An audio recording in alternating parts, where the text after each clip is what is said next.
Hello, everyone. Well, I hope you like learning how to save money, because I'm here to talk about Windows MultiPoint Server 2012. It's a great way to reduce your hardware costs.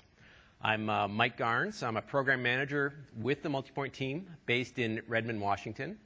And with me, I have Karol Kowalski. He's our first MVP for MultiPoint. He's deployed MultiPoint in a school in the Czech Republic. And I thought it would be a good idea to have him come up, talk a little bit about his experiences with MultiPoint, some tips and techniques that he has had deploying it at the school, and kind of give you a hands-on experience. Before I get started, could I get an idea of how many people have heard of MultiPoint prior to TechEd here? Okay, so just a few of you. And how many people are actually running MultiPoint right now in their schools? Anybody? Okay, that will help me on how far I should dig into things. MultiPoint has a kind of an interesting history. It started in a group, an incubation group in Redmond that was called the Unlimited Potential Group. And the charter of that group was to figure out how to bring computing to the next 5 billion people out in the world. So at the time, the population of the world was about 7 billion people. Of that, about 6 billion were of the age that can use computers. And only 1 billion people are using those computers. And that the team was chartered with figuring out how can we get that next 5 billion people to actually use computers and get computing to the world. And an obvious way to solve this problem is that if we could take a computer and rather than just having one person use it, if we could have multiple people using it. So there was a lot of kind of incubation projects, a lot of things done in shared resource computing. And it kind of takes things back to, I guess, the start of the computing age where you had a mainframe and you had multiple people using that computer. And today, a lot of computers are powerful enough that they're not really fully utilized. So, why not have multiple people use those computers? So from that start in that UPG group, we launched WMS 2010. So it was just a new product. We're only 2 years in the market. And it was geared towards education markets in emerging worlds, in the emerging markets. And it received a great reception, especially in the newly developed countries. And from that, we went on to our next version, WMS 2011. But as part of the feedback that we got when we rolled out 2010, a lot of people were saying, well, this is great, but why is it only limited for education? There's a lot of situations where you have a kiosk-type scenario where there might be a bunch of postal clerks going and working on their own computer. Instead of having one computer in front of each one of those workers, why not just have one computer shared across those multiple clerks using that? So with 2011, we have changed the licensing term, and now MultiPoint Server is available beyond the education market. We're seeing a lot of interest in VARs and VAPs who deal with small businesses. So for instance, dental offices, accounting offices, any place where you have kind of a cluster of people working with the computer one-to-one, MultiPoint is a great solution to consider. What I'm going to be showing here today is MultiPoint Server 2012. So it's not yet released. It's actually not officially announced. We haven't put anything on our blog sites. We plan on going beta in July, but I'm going to give you a kind of a sneak peek about some of the new features that are coming in Server 2012. So this is kind of the evolution that I talked about. Our original market was the emerging market, and here's a school based in Uganda, one-room schoolroom, computer. MultiPoint is driving multiple stations. And what we've seen is kind of an evolution from that original target market to more developed markets, especially here in Europe and in the U.S. We're seeing a lot of interest from people who are professionals like yourselves who understand IT and are deploying MultiPoint across the classroom, kind of in a more sophisticated environment, as opposed to kind of a rural, isolated target market that we initially started with MultiPoint. So when we started the project, we did a bunch of studies and a bunch of research and decided, we had to decide where we were going to focus. What was the main things that we're going to focus on and solve? And I'm just wondering, out there in the audience, what do you think that the biggest impediments to getting computers in schools were? Just shout out anything that comes to mind. Money, yeah. Well, money was number one. That's kind of, I guess, everywhere. The biggest thing that we had was cost. And of course, MultiPoint allows you to share that one computer so you can go and reduce those costs. But surprisingly, and a lot of this came from the initial focus that we had, was energy cost. And particularly in emerging markets, it's not just the cost, it's the reliability of the energy as well. And instead of having one computer drawing all that power and all those watts, if you can have one computer and just have the monitors, a lot of these LCD monitors have very low power draw. And in a lot of places where it's not really technically possible to run, let's say, 6 or 10 computers in this remote school, they're able to put a MultiPoint station in there and have 10 computers being run simultaneously. We have a lot of work that's going on in Haiti. After the earthquake there, just about all the schools were destroyed. They're being rebuilt with the Clinton Initiative. And what they decided to standardize on was putting MultiPoint in those schools that were destroyed. And the main reason, it wasn't, I mean, cost is an obvious factor, but the main thing that allowed them to get the schools equipped and get the computer labs back up and running was the fact that they could save on the power. And the cost of running the diesel generators, they had some solar, the MultiPoint systems paid for themselves within 6 months of having that out there. And then the last point, and you'll see when I give you a demonstration of some of the tools that we've included with MultiPoint, a lot of teachers didn't have the technical skills to actually go and understand what they're doing. They're teachers. Their job is to teach. They don't have the IT skills. We wanted to make things very, very easy for them to go and use. So we talked about saving costs. Any one of these numbers would be great. If you had a IT budget of $1 million, you save 10%. That's $100,000 you could pay for your teacher. What we're finding is that the typical MultiPoint installation is actually saving way more than that. It's actually about 66%. We have a study that was done by Forrester that I'll talk a little bit about.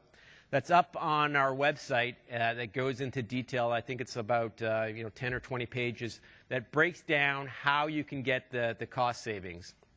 And the obvious thing is the hardware savings. So instead of buying one computer for each student, and let's say it's a $300, $400 low-end PC, what you can do is you can buy a little bit more powerful PC, let's say a $500 or $600 PC, and then have 7 to 10 students using that one PC. Of course, you're still going to need to have monitors and keyboards and mice for all of those, but you're not paying that $300 or $400 for each one of those stations.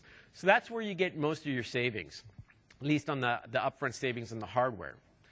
Talked a little bit about energy. I think Carl might talk a little bit when he talks about it as well. I know that we have a video that shows this school, and I believe they had significant energy savings. And this is, I guess I'm spoiled being in Redmond. We have a lot of hydroelectric power. It's very cheap, and we don't really think about energy, but I know it's different in other parts of the world. You'll get a lot of energy savings as well.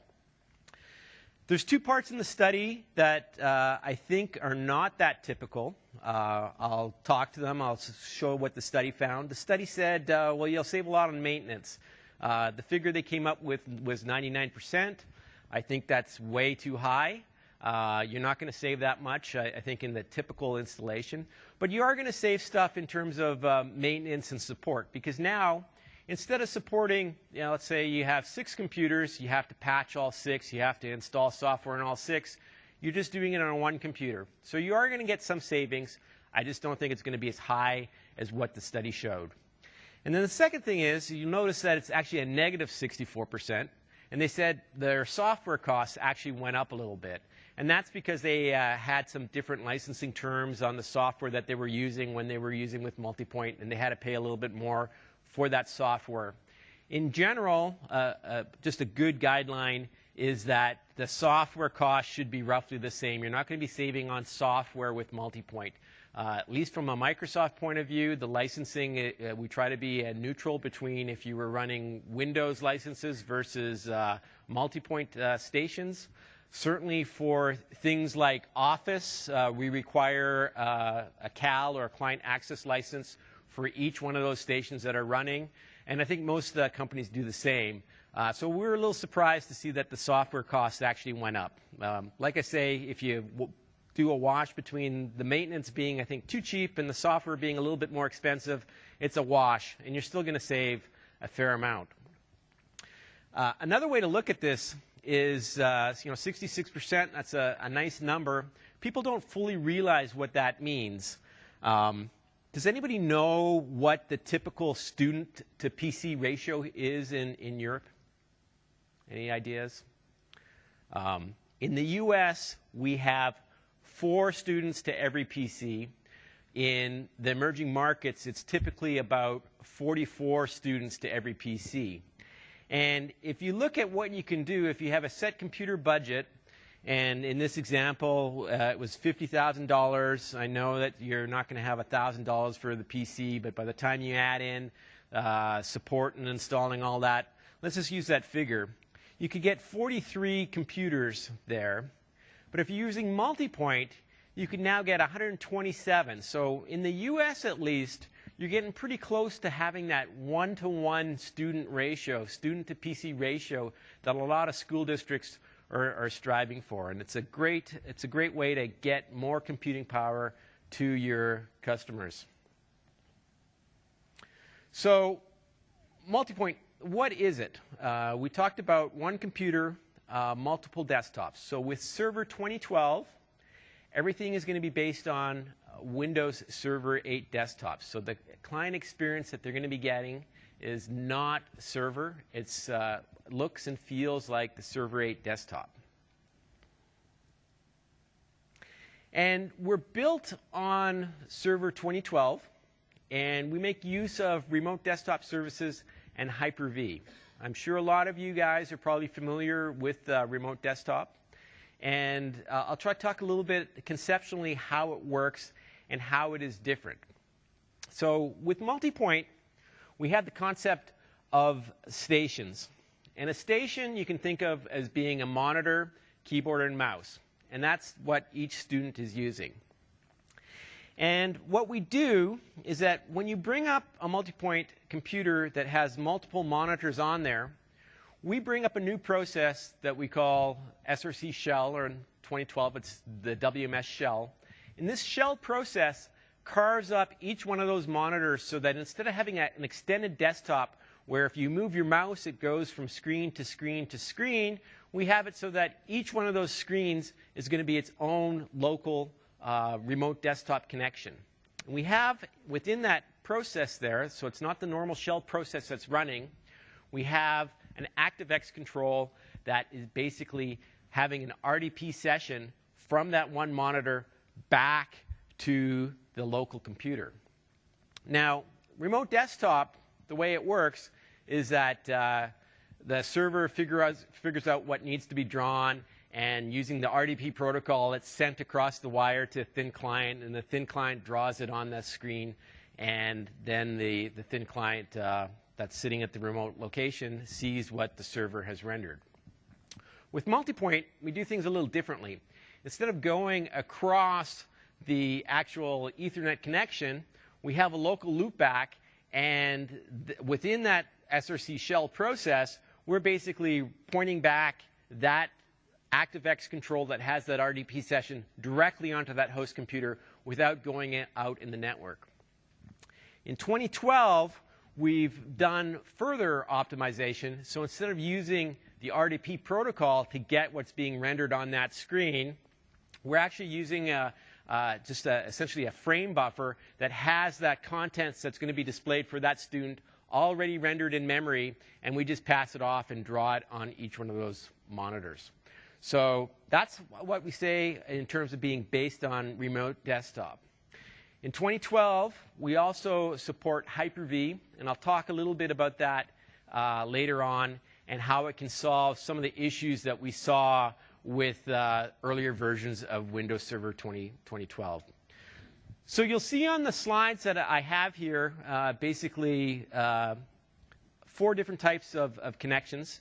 We have the USB video connection, Direct Connect. We have the thin client, so it can be a repurposed old laptop that I think Carl will talk about that they have in the school in the Czech Republic there. Or it can be a traditional thin client running its own like Linux or Windows embedded OS to the server. And the way it differs, the way MultiPoint differs from RDP is the local stations that we talked about. We talked about, or I will show, the simplified admin. So when we first started off, we knew our target market. We had to make it easy so that this could be deployed in schools without an IT staff.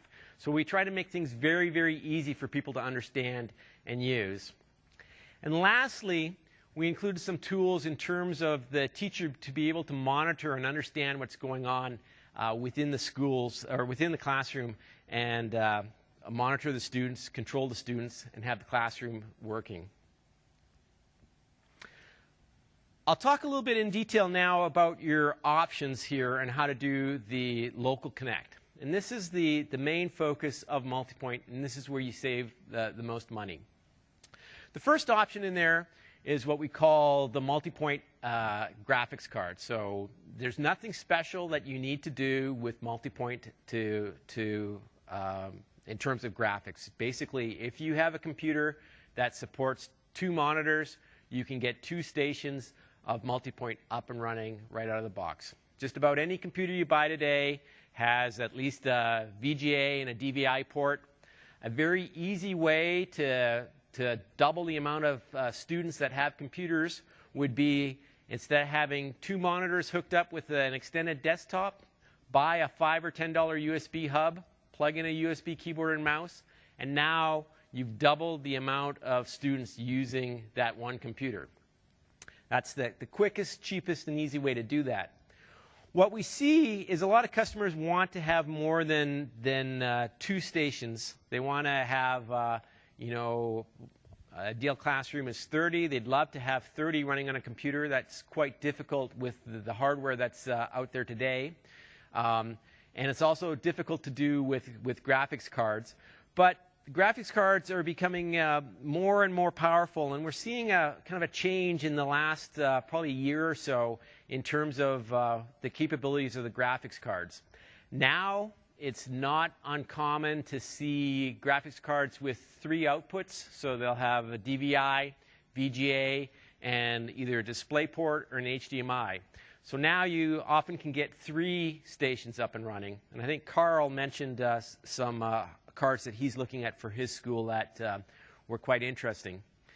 On the show floor, what we have is we have a 5-headed graphics card that came out probably about 6 or 7 months ago, and it was an incredible bargain. It would cost $120.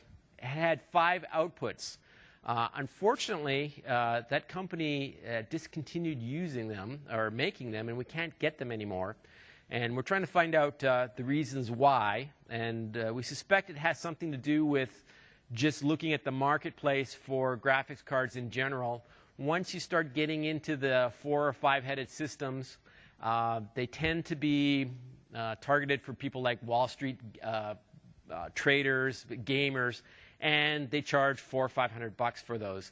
And while you can get some savings if you use that type of card, it's not nearly quite the same because the card itself is a $500 card, and it's obviously you save a lot more money if you're paying like $30 or $40 a station for those graphics cards. You also have an issue when you go the graphics card route, is the capabilities of the computer. So a lot of computers have only one PCI slot, PCI 16 slot for that graphics card. So you might be just limited to 3. Many motherboards today support 2 graphics cards, so it should be quite easy with pretty much stock run-of-the-mill to get 4 or 6 if you use a 2-headed or 3-headed card. One or two things to keep in mind. We've seen some issues where people try to go to 6, and the cards themselves, a lot of them have huge heat sinks and fans, and even though there's 2 slots on the motherboard, they can't physically fit those 2 cards into that slot. So you need to be careful when you're building out your system to make sure that there's the physical room for those cards. And also, if it's a card that requires power, that you have the auxiliary video power to those cards. And there is a practical limit in terms of what you can do in terms of the number of stations with these, because you would be running from that computer the VGA, DVI, or whatever type of signal out to those monitors, and it becomes kind of a rat's nest of cables if you try to get more than, I'd say, 10 monitors hooked up off that single computer using graphics cards. The next thing, and I'll have 2 of these that I'll keep up front. We have a lot of different ones down on the show floor from a variety of manufacturers, are zero clients. And these are different than the traditional thin client that you might have heard about with RDP. So these do not run an OS. The way these things work, it's just a USB connection from the device back to the actual computer.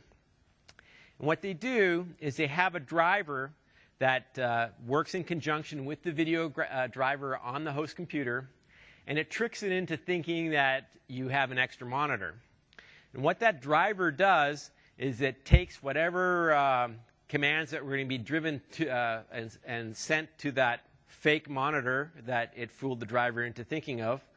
It shuttles it across the USB signal to this device where there's some memory in here, and they have a digital to analog converter, and they send the VGA signal out. These things are a great way to go and quickly add new stations to your computer for a relatively low cost. They're probably about $70 to $100, so they're quite a bit cheaper than thin clients. You also save a little bit from a cabling point of view, in the sense that instead of having both a video signal and a USB cable going back to the computer, you have only one cable here, which is that USB cable from the device back to the station, and then you plug your keyboard and mouse into this zero client. So lots of kind of interesting advantages that these zero clients bring. What's new to the market, yep. Okay, the question was how many meters and how long can you have it? Basically, the USB standard says that you're allowed to have a cable up to 5 meters.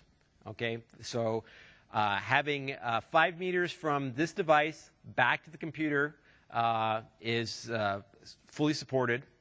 Furthermore, the standard says that you can chain up to 5 USB devices together. So in theory, you could go 25 meters away.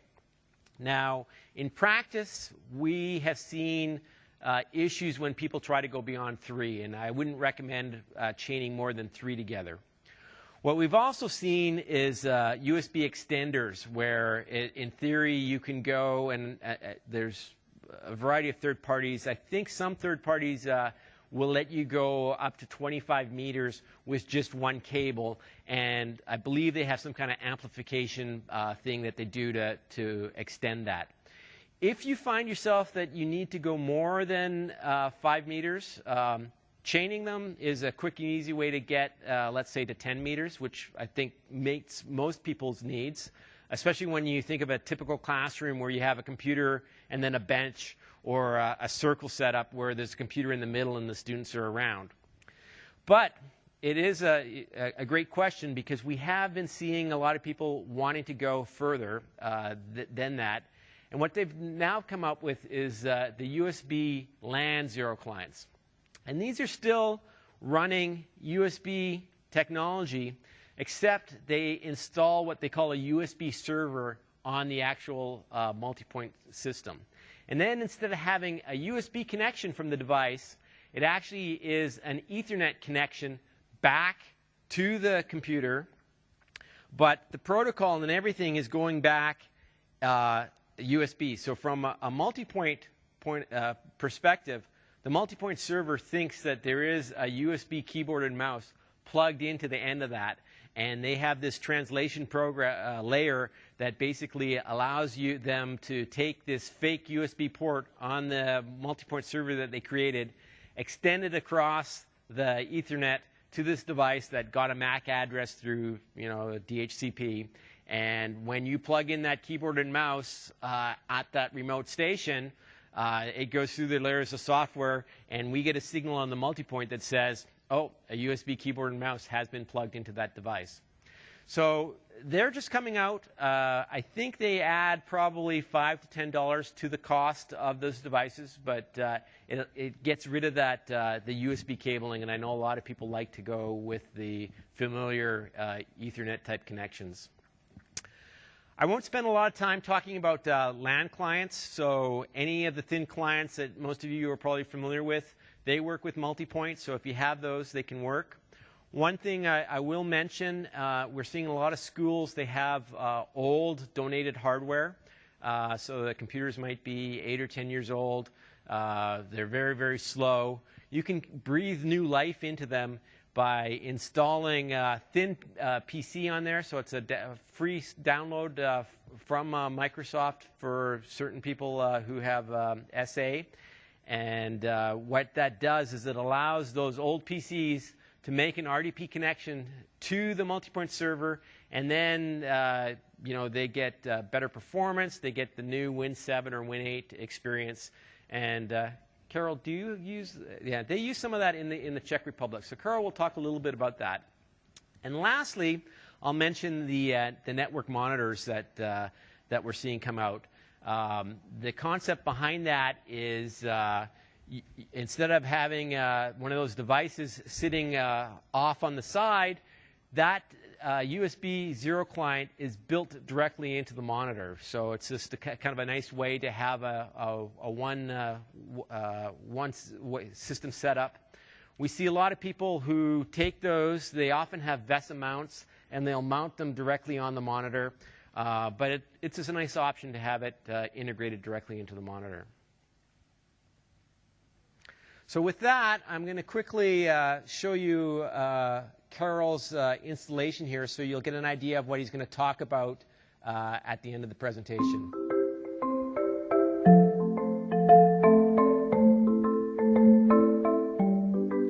Our school is in Litoměřice city.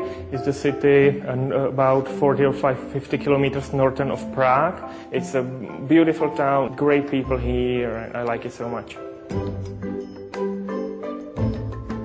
We are the gymnasium, and that means that we have students from 15 to 19 years old. Different students with different interests are able to study in our school. Když jsem začínal se soukromou školou, zjišťoval jsem si v evidenci všech soukromých škol, jaké obory jsou nedostatkové v tomto regionu. Začínali jsme kadeřnicí, obor kadeřní pro děvčata, o které byl zájem, a tady v okrese vůbec nebyly kadeřnice. A potom také jsme začínali automechanika, který také byl potřebný a chlapce nejvíc lákal.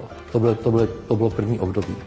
Potom jsme neustále rozšiřovali nabídku, rozšířili jsme o krejčí, kuchařčíčník také jsme měli, prodavač, aranžér, truhlář, ten běží do dneška, a další obory. We are proud to be the first school in Czech Republic who deployed Windows MultiPoint Server 2010 solution and 2011 as well. We decided to deploy it because it helped us to do things faster, to save us a lot of money and provide a new education ways for teachers and for students. Hodina je více baví, protože se eliminovala možnost, kdy já třeba vykládám nějakou látku a oni většinou byli na jiných stránkách. Většinou prostě hledali něco jiného, než to, co měli, a já jsem neměla možnost je sledovat.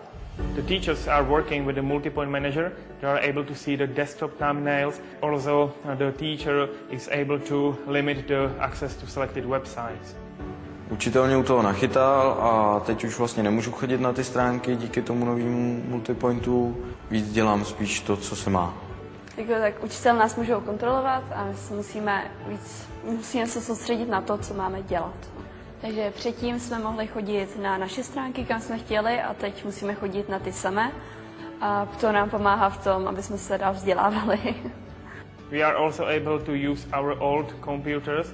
It's not necessary to throw them out or to buy the new one. We use the MultiPoint solution in the old computer lab. It's full of 7 years old computers, and with MultiPoint we are able to provide the students the Windows 7 desktop experience and the Office 2010. When we purchased Office 2010, we deployed it on a MultiPoint server, and it runs flawlessly even on the old hardware, and it was instantly available to all the stations. Hardware i software je velmi drahý u nás, proto jsme rádi, že peníze, které ušetříme tím, že máme spolupráci s Microsoftem, že můžeme věnovat na další vybavení školy, na pomůcky a nábytek a podobně. If the school had deployed traditional computers, it would have cost up to 160,000 crowns. By deploying MultiPoint server, the school got 10 stations and 1 server for about 40,000 Czech crowns, which is $2,200. A cost saving of up to $7,000. With this solution deployed in the language lab, we will reduce our yearly power cost by almost 18,000 Czech crowns, which is nearly $1,000. Takže MultiPoint 2011 mi přinesl obohacení výuky, přinesl mi možnosti, kdy můžu svoji stránku nebo i svoje materiály promítnout studentům a oni s nimi můžou okamžitě začít pracovat. Přineslo mi to i možnosti, kdy můžu je zablokovat a oni prostě dávají pozor. Můžu jim napsat jakýkoliv vzkaz na ty počítače a myslím si, že je to úplně úžasná věc. The new features help teachers to do what they love, teaching, not wasting time. Teachers are able to cooperate and communicate with the students all the time, so it really helps us with everything.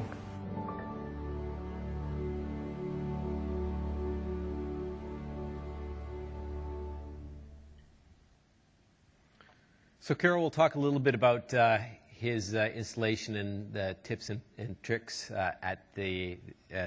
towards the end of the presentation. So what I'm going to try to do here now is rather than talk to slideware, I always think it's a little bit more interesting if I try to demo on a live system. So I'm going to be taking a bit of a risk here. Not only have we not yet gone to beta yet, I'm connecting to a MultiPoint system on the show floor that I'm hoping no one has messed with, and we'll see how it goes. If it doesn't go well, I'll just switch back to my slides, but hopefully I will be able to give you an idea of what 2012 looks like. I'll try to call out some of the differences between 2012 and 2011. I think I saw 1 or 2 hands up of people who were familiar with 2011. And I'll give you a feel of the tools now that are part of the server. So I talked earlier about how things work and the kind of the cost savings.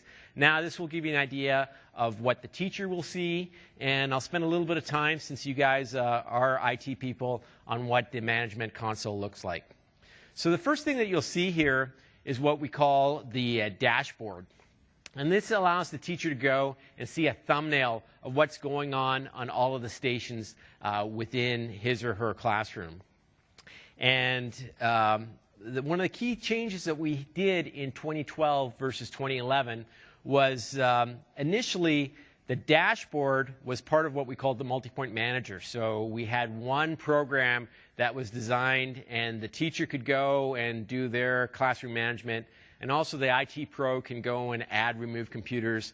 And we found 2 problems. One, The teachers got confused by all the kind of the geeky computer stuff, but the bigger problem was that a lot of schools, especially in the developed markets where they have an IT staff and it's not just the teacher being the person doing things, they say there's no way we're going to let a teacher be an admin on the computer, because as soon as I do that, they're going to install something they shouldn't, they're going to put a virus in, and just mess things up. So with 2012, one of the big changes that we've done is we now have this separate dashboard. It allows the teacher console to run as a standard user. They don't need to have admin privileges, so that's solved. And furthermore, we found in our usability studies the teachers like this type of layout better because they're just looking at the classroom stuff. We've gone to a more familiar ribbon type experience. I'll just quickly show you some of the stuff that you can do. Find my mouse here. The number one thing that kids or the teachers do is block the desktops. So as you'll see there, I click block. Now on each one of those stations that are on the show floor, their keyboard is going to be locked. It's going to say the station's blocked. As a teacher, I can take control of the class, eyes to the front.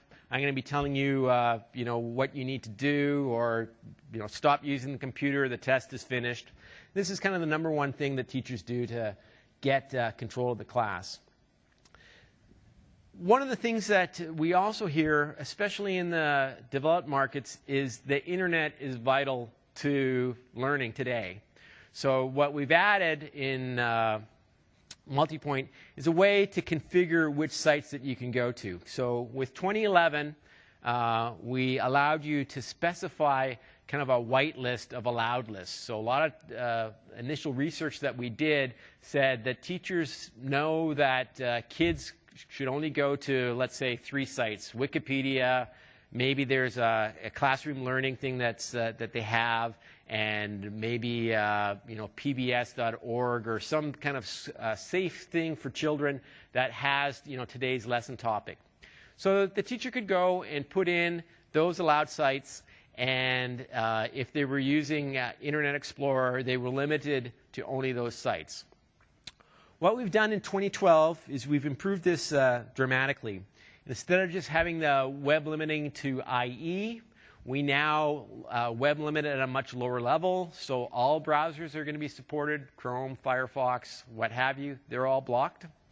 But it was kind of an interesting thing, and I think this kind of reflects the times, is that teachers said, I really want my kids to be able to go everywhere except 1 or 2 sites. And the 1 or 2 sites that always kept on coming up was Facebook and YouTube. So now we've kind of allowed a block list where you can go and just put in the sites that you don't want them to go to. And then if the kids browse to those sites, they're going to be denied access. Get that off. So now, if you just have a quick look at the thumbnails, and I'll bring a thumbnail up, I'm able to enlarge it, see what's going on in that thumbnail. And it's a little hard to demo with just this one screen where you don't see the remote stations. But a key thing that teachers want to do is they want to be able to guide their classroom. So we allow you to project. And what I'm going to do here is I'm going to project my desktop now to all stations out there. So what's going to happen now is that all of the kids on those stations should be seeing what I'm projecting. So this is my desktop. It says this is the teacher. If I go back now here to the thumbnails, on all those stations that are out there, they're seeing this is the teacher. And of course, now that I brought the desktop back, the thumbnails changed back to the program that I have, and now they're seeing the actual dashboard. But hopefully you saw that this is the teacher there shown there for a second. Furthermore, a lot of times teachers find that students, there might be a student who did a great report and they want to be able to share that with the classroom. You're able to select your thumbnails, and what you can do is you can select a thumbnail from a particular student, and you can go and launch that one particular station so that all the stations can go and see what that child has done. One thing that comes up a lot, and I will call out, The projection is meant for relatively static screens, so projecting PowerPoint, projecting stuff kind of like productivity apps. It's perfect for that. It's not suited for projecting video. So if you wanted to go, we've had one or two classrooms who wanted to have this so that they could show a movie to the whole classroom. As soon as you're doing that, the amount of changes on that video screen, trying to project a movie to all of those stations that's connected, that's not going to work very well. You're going to run into performance problems. But for desktop applications, normal work, it works pretty good. We also have the concept of launching applications. So what I'll do here is I'm going to launch Calculator, and I'll select OK here. And hopefully in a second, you'll see that Calculator has launched. It's kind of hard to see unless I enlarge it. But you can see that on that selected desktop now, Calculator is running. And this is probably not that interesting for classrooms that have older students. We talk to a lot of teachers in the elementary school. Let's say maybe they're 6 or 7 years old. You can imagine if you're a teacher with 30 kids trying to get them to start Paint or whatever application they need to have, it takes 15 minutes for the kids just to go and launch the programs and have everything up and running. This is a great way for teachers to basically get things prepared, get all the kids on task, and get things up and running. Likewise, you're able to close applications. So as a teacher, you can see that I have two things running. It's brought up the calculator and the notepad. If I select calculator here, I'm able to remotely close that application and have that application disappear. And there it is. It's gone. One of the new features that we've added in 2012 is instant messaging or chat. We had a lot of feedback where every classroom has a shy kid who doesn't want to raise their hand. They don't want to talk to the teacher. They wanted to have a way to have this private channel communication between the stations and the teachers. So with this, we allow you to send IM. You can also right-click. And with that, as a teacher here, I can put a message. I'll hit send. And what should happen is that you'll see there that message has now come and shown up on that child's station. So that's a great way to have the private communication channel between them. Take control is another new feature that we've added in 2012. So not only can you project what you're doing to the child, if you're seeing that someone is having issues doing something and you want to get that child on task, I'm going to select this workstation here, and I'm actually going to take control of it remotely. And now, as a teacher, I can go and do what I'm supposed to do. I'll select a big brush size, and I'll get some color in here to hopefully get this up. And if I close this off, what you'll see now is that on that student's desktop that I was working on, I've actually went and did what they needed to do, and now the student has those red lines that I drew on that desktop, and hopefully the child is back on task. So that's an idea of the dashboard and what the teacher sees. I'll just close that off. And now I'll go to what we call the MultiPoint Manager. And MultiPoint Manager allows you to basically set the system up with relatively low IT skills. So on this home page that I have here, you'll see there's only one MultiPoint server that's in this configuration. Typical classroom has probably 20 to 30 kids. The way that you handle this with MultiPoint is that you can just go and add, remove computers, and then on that dashboard that I was showing you, you will see all of the stations across all the MultiPoint computers. So if you have, let's say, 30 kids in there, you would probably do a setup with, let's say, 10 stations per MultiPoint server, and then as a teacher, you still have one console seeing everything that's going on within the class. We have a lot of basic things that I won't go into detail in terms of server settings and restarting and stopping computers. But one thing I'll call out, which is a great new feature that we've been getting a lot of feedback on in 2012 that people are excited about, is something that we call disk protection. A lot of people probably heard of the Microsoft product called Steady State. It was something that we released for earlier versions of Windows, particularly for kind of internet kiosks. And the idea behind that is that any changes that are done to a computer system are written to a cache. And then at the next reboot, that system comes up, that cache is flushed, and it's a virgin system. So all those changes that were made are completely lost. And this is a great way to ensure that your computers don't get messed up. I'm sure Carol can attest to this, is that if there's a way that kids can get viruses and stuff onto computers, they'll figure out a way to do it. With this disk protection, you turn it on, you can reboot your computers every day. They'll always start at that fresh virgin state when they boot up. And that's just absolutely huge for our emerging markets where they don't have IT people. They just do a setup, and then no one comes back to the school again for 6 months. And sometimes what will happen is that the computer that will sit in the classroom and it won't be used just because somehow it got messed up and they just didn't have the IT skills to fix it and get it working again. So the disk protection is a great new feature coming in 2012. I won't talk too much about the other tabs here. You get a quick view of the stations that are connected, how they're connected, whether there's hubs and keyboards and mice missing. User management, pretty straightforward. It allows the non-skilled person to quickly create user accounts if they want to have local accounts on the WMS server. A lot of times, probably more so here in the European market, you'd be joining into a domain. MultiPoint fully supports that. You would just have your domain users and you wouldn't use that tab. And finally, we have virtual desktops. And the idea behind virtual desktops is we wanted to make it very easy to go and have VMs set up and have those stations associated, instead of having a local session, to actually be talking to a VM.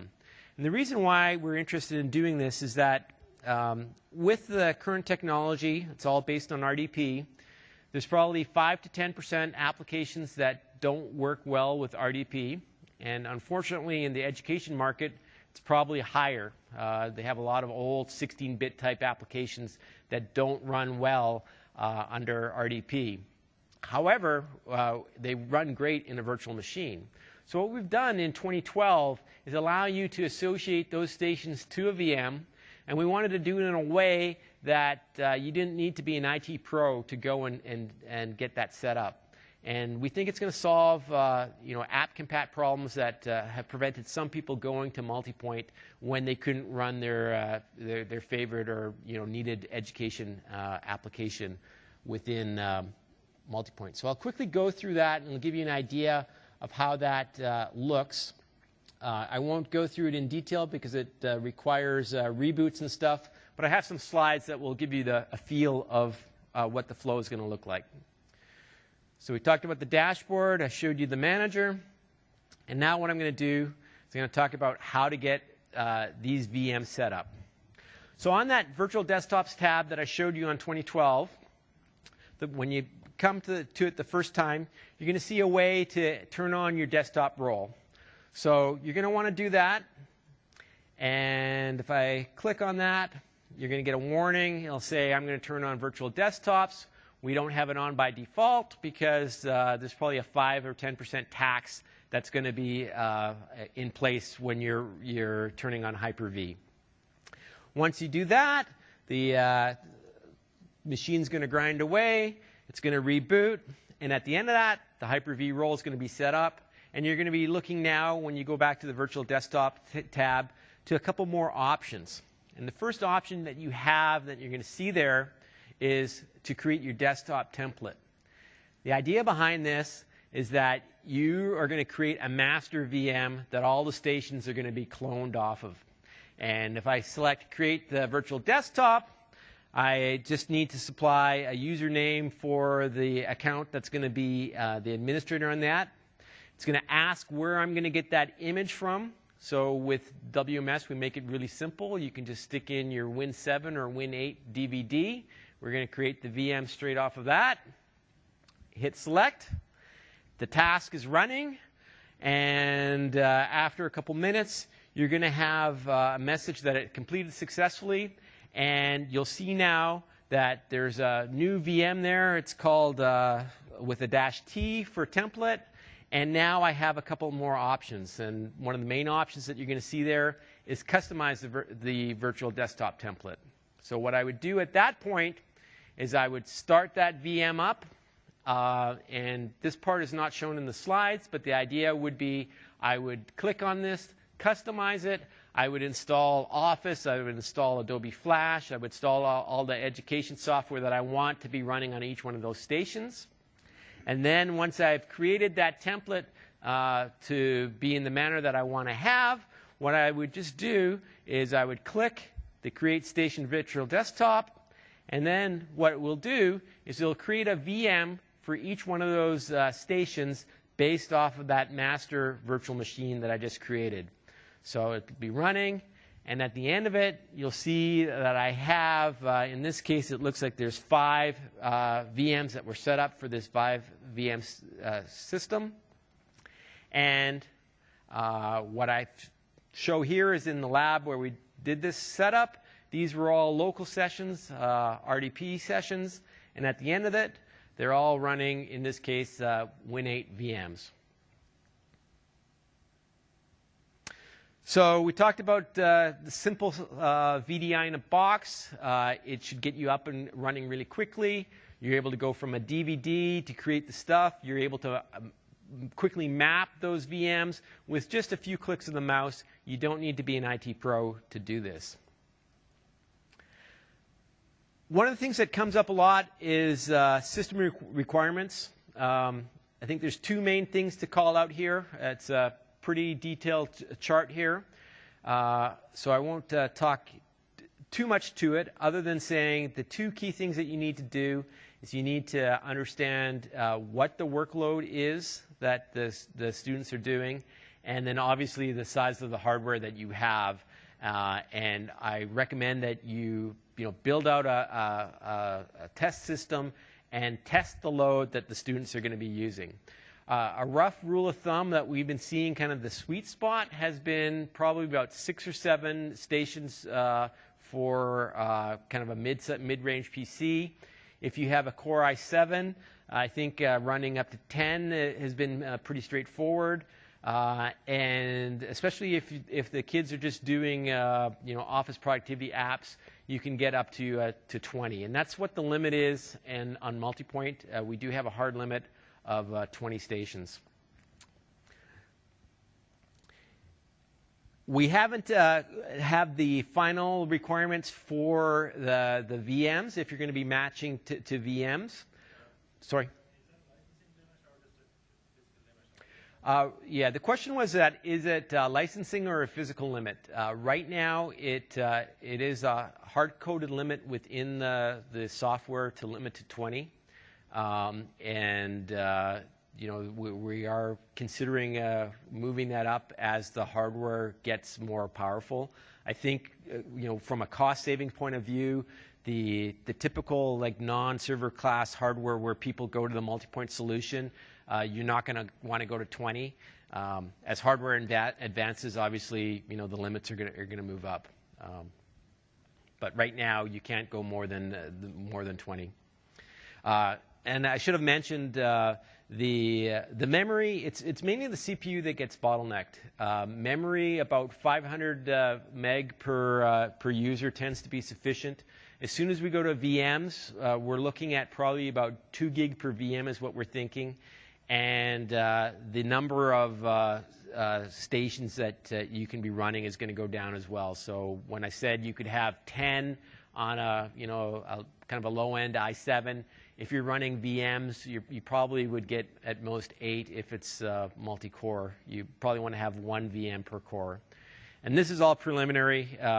It's all based on Server 8, which hasn't been released. And as we're doing our testing, we're figuring out exactly what the actual scaling and requirements are going to be. So with that, I'll turn it over to Carl, and he'll talk briefly about his experiences with MultiPoint. Okay, thank you. Good afternoon, everyone. So my name is Karel. I'm from Czech Republic, and we are the first school in Czech Republic where the MultiPoint solution has been deployed. And we deployed that solution in our language classroom. The reasons are simple. The power consumption, savings on power consumption, the low noise in the classroom, in the language classroom, which is very important for education, the ability to do domain join, because we have, of course, the domain controllers with the student accounts, and we want to use the same accounts in our MultiPoint labs. So we just did a domain join, and all the student accounts are available at the MultiPoint lab as well. You can use our group policies, shared folder, everything. Right now we have 3 MultiPoint labs in our school. The first one is with HP devices and HP workstation Z200, and we are also using the Direct Connect station as well with AMD graphic cards. The second one is new HP devices, HP T200, which is Ethernet based, so there is no limitation up to 5 meters. And we also have a lab with 10 years old stations, which is working very well right now, but there's a small amount of operating memory, so we decided to put them as a stations for the Windows MultiPoint server. And right now I'm able to have a Windows 7 desktop and Office 2010 on these stations, even with a small amount of operating memory. So it's a few benefits of the deployment, the MultiPoint solution. These are, excuse me? Operating system, we have the Windows XP, but as Mike said, if you have an SA or depending on your licensing, you can download the Windows 10 PC and you can use it for the. You need every operating system with the RDP protocol or supported RDP protocol. Yes. Yeah. In the last option, you are not saving with the power consumption, but you are saving that you don't need to buy the new hardware, and you have the management capabilities as well. Yeah.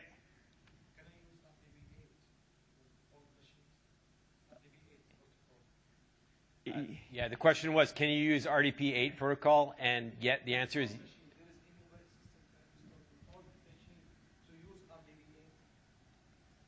On the old machine, can you use the RDP8 protocol? Yes. And the answer is yes. Pardon me? Because RDP8 should be at least 1 to 7. Yes, and there are ways that you can download on the old PC. There's a thing called Thin PC that Microsoft does that supports the RDP8 and the new protocol. So if you, on the old machine, if you can go and run the RDP8 protocol on that old machine on the client, that's what would be the preferred way to talk to the server, because the server is all based on 2012 and has the latest protocols. So if you can get RDP8 on the old client, it should work. There is something called Thin PC. And afterwards, if I get an internet connection, I can see if I can find the details on that. But it is a download. It's a thin client that is downloadable from Microsoft. Thin PC. Yeah. Thin PC, yes. Yeah. Okay, thanks. There's a few pictures of our school before the MultiPoint deployment. So it was our language labs. Now it's looking like this one. So as you see, every student has its own station. You can see the HP devices at the back of the screens. There's another pictures of deployment like this one and this one. So this is the first MultiPoint lab we had, as you already saw that on the case study. And let me introduce a few tips and tricks for deploying the MultiPoint solution. The first one is to download and read the planning and deployment guides properly, because there's a lot of interesting and important information you need to know. For example, I saw that a lot of you took the pictures of the minimal system requirements. It's already there, so you can download it and read it. As Mike already said, usually the CPU is a bottleneck, so plan properly. When you decided to buy the new server, try to avoid heavy usage of flash technology, especially in Czech Republic. There is a little bit problematic because a lot of education software is based on flash, but for example for YouTube you can switch to HTML5, so you can avoid using the flash as well. Try to use the speed hard drives, quick hard drives, because all the students, for example, 10 students are accessing the same drive with one reading and saving head, so it can be the problem as well. So you can use the SSD drive, for example, and it will helps a lot. You should keep in mind that there is a limit up to 20 stations in premium version, but the drivers also has its own limitations as well. For example, the HP devices have up to 14 stations. So you need to probably, if you want to have a classroom with 30 stations, you need to deploy 2 servers. And when you deploy 2 servers, you are able to connect them between each other. You are able to do the connection between each other, and you are able to manage the whole classroom, all the 30 computers from one management console. So, and that's another trick. Another one is that some devices are not able to work together, like the HP USB devices and HP Ethernet devices. So read the guides and installation notes properly as well.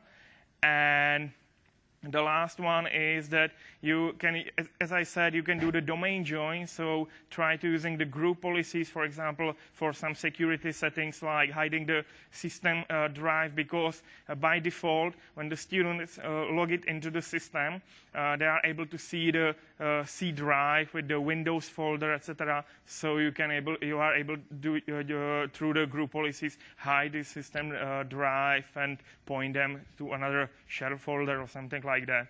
So this is a few tips and tricks from me, and Mike will continue. Great.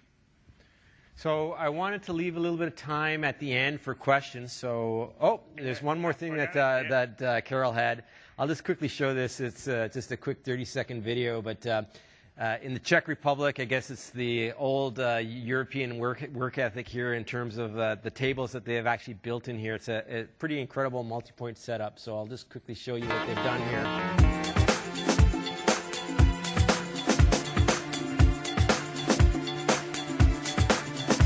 So in this setup here, they have, it looks like individual stations coming up, and the keyboard, mouse, everything hides down in that table, so that when it disappears, they have the desktop that's up and running.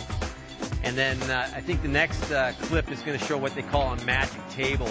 And we see a lot of this in the U.S., this type of setup, where there's a computer that's in the middle of the desk, and the monitors are all around, but they've kind of taken it one step further. So instead of having those monitors all the way around and having the computer sitting in the middle of the desk, it drops down in the table there and kind of hides it out of the way. So I thought that was something quite nice that they did in the Czech Republic.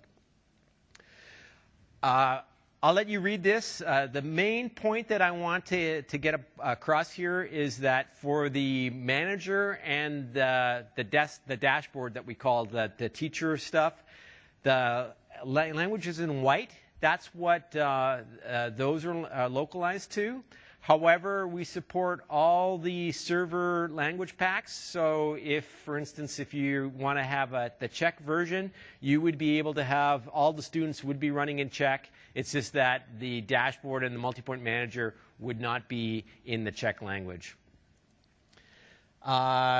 Quick recap, what multi-point does is it gives you the local stations. You have the teacher control so that you're able to see what's going on. It's simplified so the non-IT pro is able to get things up and running. All of your stations are going to be Win 7 or Win 8 experience, depending if you're using the VDI solution. Two key features coming in 2012, the disk protection, so it gets your system back into a known good state. And lastly, the VDI, so the simplified VDI.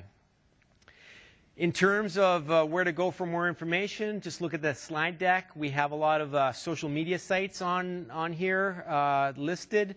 It is available right now for download through the Download Center. In terms of what to do and how to move forward, right now I would recommend getting the 2011 version. You can download it from Microsoft.com right now. If you have a spare computer that has a DVI and a VGA, should be quite easy for you to get a two-station system up and running so you can start playing around, assuming that you have a USB hub. And then have a look on the Connect site. Sometime in July, we'll make an official announcement of Windows Server 2012, and we will have the beta available. So I'd be happy to take any questions, and I ask you guys to remember to please fill out your evaluations. And thank you, everyone, for attending. Thank you. Thanks. Yep. You showed that you can take over the machines of the students, the Right. of the students. That is also available in the old, well, the 2011, yeah. version of now. Yeah, so the question was, I showed that I was able to take over control of the actual station. So in 2011, what I can do is I can just project. So I can show what's on the teacher's desktop. I cannot actually go and take control and make the changes. Take control and make the changes is in 2012. Any other questions?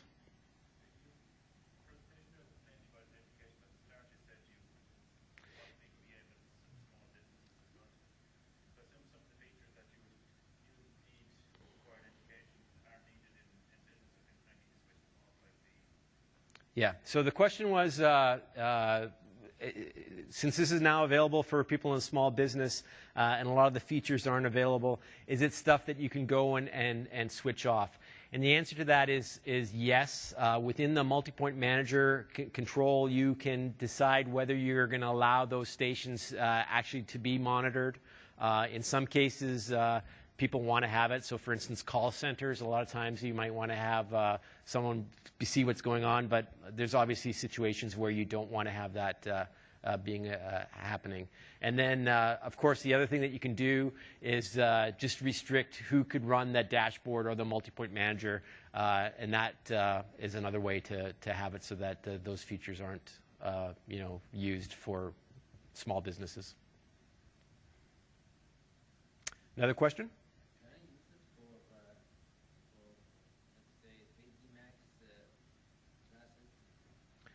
The question was, can I use it for 3D Max classes? That is one of the things where I would have to say you should test that application out. I'm not familiar with 3D Max. By the sounds of it, it sounds like it's going to be graphics intensive. So I think the number of users that you're going to be able to support is going to be less than desktops. I have heard of some people who have been using MultiPoint with AutoCAD, and it was working. And I don't know which version of AutoCAD, so I would say try 3D Max out and give it a shot.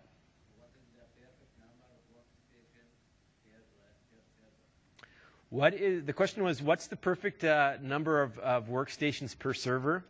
And as I mentioned, that is a very tough one to answer because it's really based on the hardware of your server and what the students are using. So we have seen in places like Africa where it's elementary school where they have 8 stations running off a very low-end dual-core PC, and that works fine. If you tried to have all of those 8 kids go and run YouTube, that's going to be CPU bound, and it's not going to be a very good experience. So it's really just a combination of what is being done on the stations and the hardware. And I urge you, and I can't stress this enough, make sure that you test what your kids are doing. What we have been seeing, kind of the typical, is probably 6 to 8 is typical. I think Carol, in his class, you said it was 10 on Actually, one machine? We started in our first multi-point lab with 10 stations and quad-core CPU and the 6 gigabytes of operating memory, and we were forced to replace this main server with the Intel iCore i7 and 8 gigabytes of operating memory. You know, so it's really depending on what the students will be doing. But for the common school usage, I would recommend you about 8 gigabytes of operating memory and Intel iCore i5 or i7 for 8 or 10 stations. But it's depending, you know. Another question over there.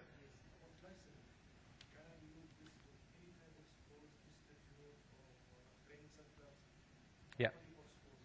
So the question was for licensing, can I use it with any type of school? And the answer to that is yes. And as I mentioned at the start, MultiPoint is now available for everyone. So it's not restricted to the education market. When we first came out with 2010, you needed to be in the education market. With 2011, it's available for anyone. So certainly any type of school, even small businesses can use it. Yeah, yeah.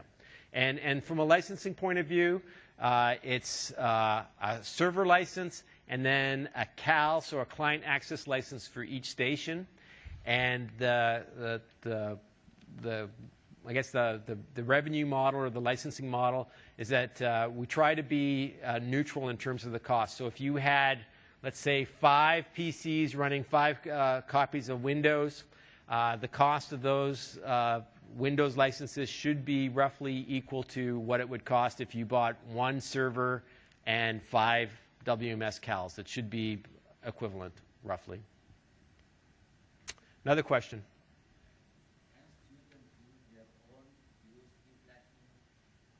The question was, can the students use their own USB flash memory? And the answer to that is yes, and I should have mentioned that.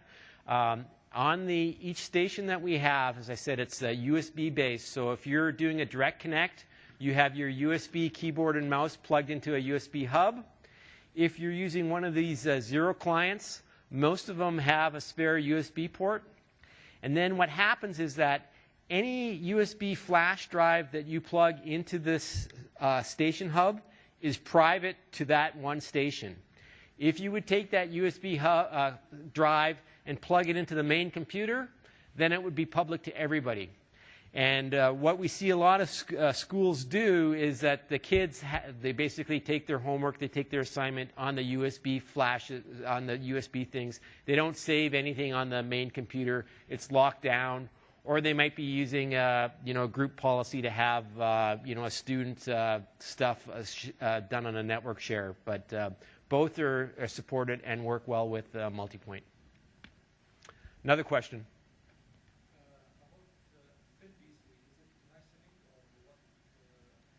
The question is about Thin PC. What is the licensing? And I'm actually on the technical side. I'm not within marketing.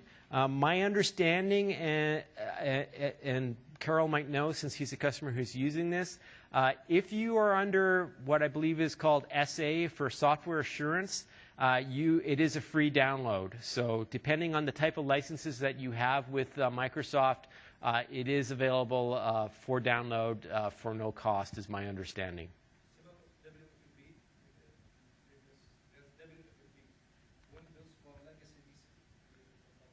The question, yeah, There's the old one, yeah.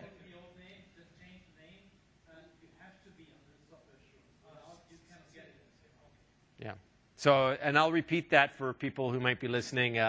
Was that the old name was? Could you repeat that? Windows for Legacy. It was Windows for Legacy, and the new name is Thin PC. And it was confirmed by someone who has downloaded it. If you're under software assurance, you're able to get that for free. Okay. Windows 10 PC is based on Windows 7. Yeah. Any more questions? Well, thank you once again. And we are down on the show floor, so if you have further questions, you want to look at different devices, please come down and see us at the expo. We are coming down right now. And can we get a second session? Good, thank you. Great. Thanks.